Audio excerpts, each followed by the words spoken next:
I get why you film it just in case you need B-roll, but Yeah. why put it on the deleted Why? scenes? It's beautiful. That's why. I bet you Mike was mad, the guy who played Mike. That was my best acting. Did you see my calves? Like, I worked out my calves before. That's his entire, when he goes up for an audition and he asks for a role of, I can't remember what it's called, his reel. That's all he submits. He just submits that deleted scene. That's it. That's all he does. That's how he got cast in West Side Everything. Story by Spielberg. Everything else.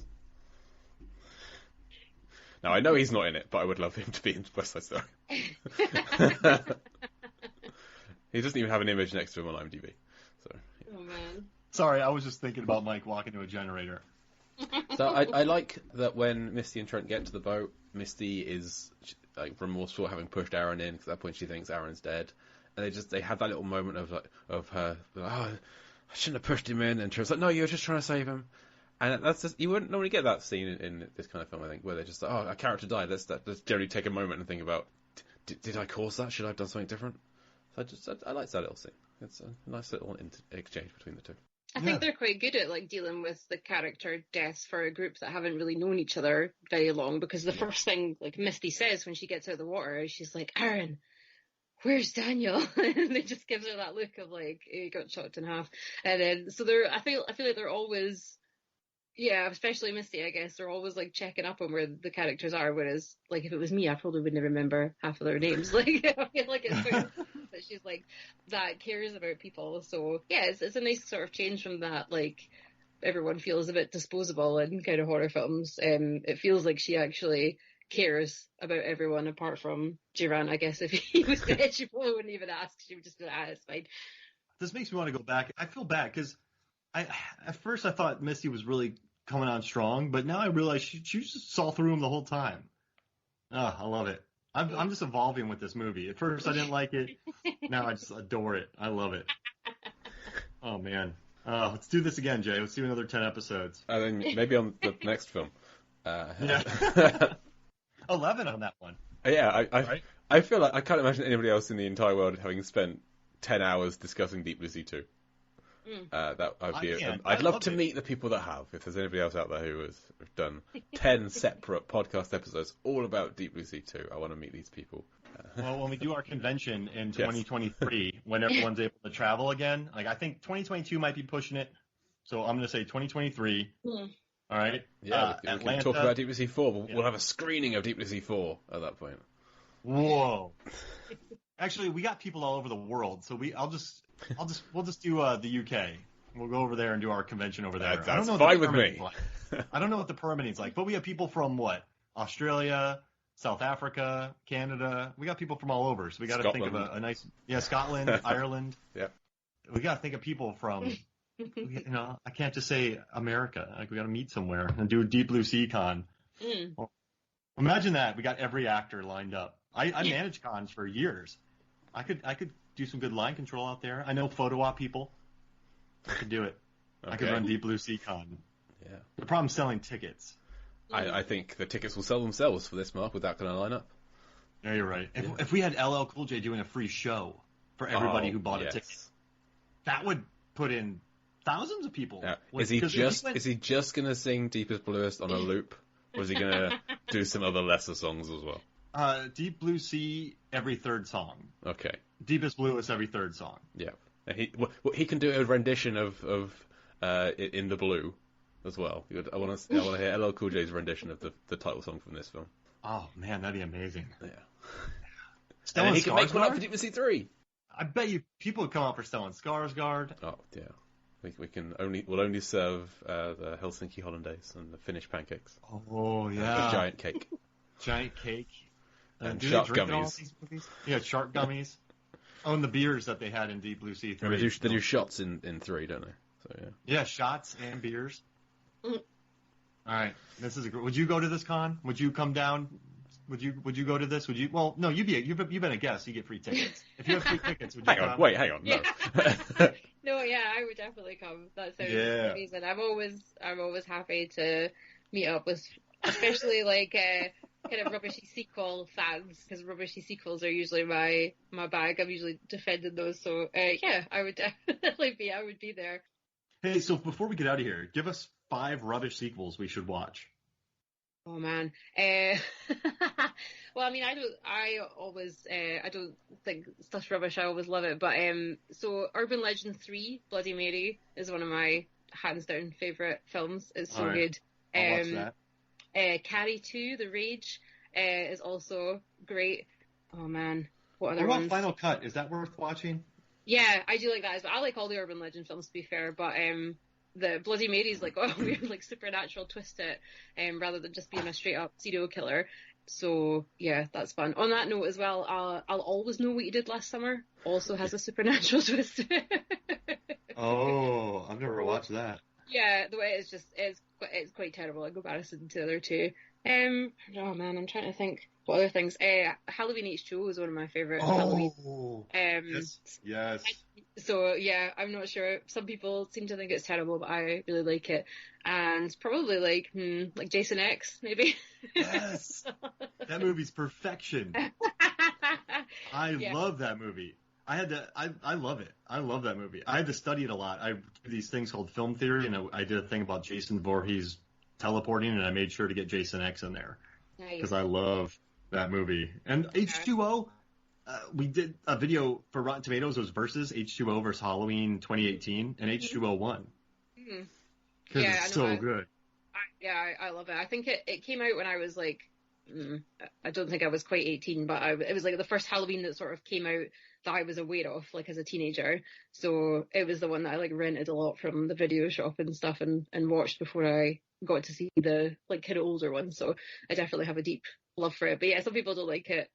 But I think it's a lot better than some of the middle-y ones. So it's objectively good, right? Halloween. It's a good plot.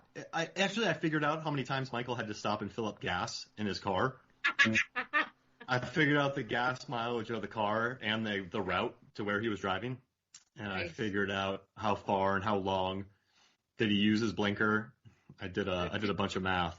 This is the kind of thing. This is the kind of thing that led to this podcast because you worked out how long Jim's underwater, how far Jim travels underwater in the first film when he gets smushed into the glass. So. Yeah, that was big, and that got me interviewed by Wired. Yeah. So the Deep Blue Sea's been a good part of my life. So it still is. Yeah, you're right. It's a gift that it's interesting. I love the show. We've been introduced to some real cool people, and This is fun. I dig it. I love Deep Blue Sea too. I don't care. Not as good as the first one, but I'm enjoying it more every week. And Dr. Misty Calhoun, A+. I'm a big fan of hers now. She's cool. She doesn't care. Absolutely. Excellent character name. Like, I love it. I laughed every time someone said her name in full. It's brilliant. I don't know. It sounds like something that Austin Powers. It's just fantastic. I love it. We have Dr. Susan McAllister. We have Dr. Misty Calhoun and Dr. Emma Collin. Yeah, those are the names. The 3 doctors in the Deep Blue Sea movies. I love it. Okay, Kim, any final thoughts on this chapter or the film as a whole? I think you're right. I don't think it's as good as the first one. The first one is just fantastic. But I think for a sequel that when I read the synopsis it sounded like it was going to be exactly the same story, I'm quite impressed with how different they managed to make it. You know, they gave the creator a whole different backstory, with a terrible backstory, because at least in the Deep Blue Sea one they made the sharks super smart by accident trying to like cure a disease. He was just like, I want to make humans better than everyone, which just seems like a bananas reason. But and then the baby sharks I think was a cool addition rather than just having like a kind of repeat of probably a lot of the same underwater shark kills as they kind of had in the first one. So yeah, I think if people are sort of potentially put off by thinking it's just going to be the same film made twice, I think they did a really good job of giving you like different characters and a different story and different kills, and it's a lot of fun. And yeah, no, I actually really enjoyed it. I wasn't sure how it was going to sort of stand up to the first one. It's not as good as the first one, but it was very good, and definitely it feels like it was worth them making it. It was different enough. It was a nice like addition to the universe without it being a sort of direct sequel to the first one. And I think people need to go into it knowing that it had a much smaller budget. Because it's a film that can be easily dismissed as it doesn't look as good as the first one. As we've said, there's not many sharks, it's mostly bubbles. But and like the corridors are all lit different colours, but it's clearly the same corridor. But if you just go in thinking, yeah, this is a much... I watched Tammy and the T-Rex recently. I really liked it. Yeah. Because I went... It's so good. Because I knew that when they made it, like, the guy...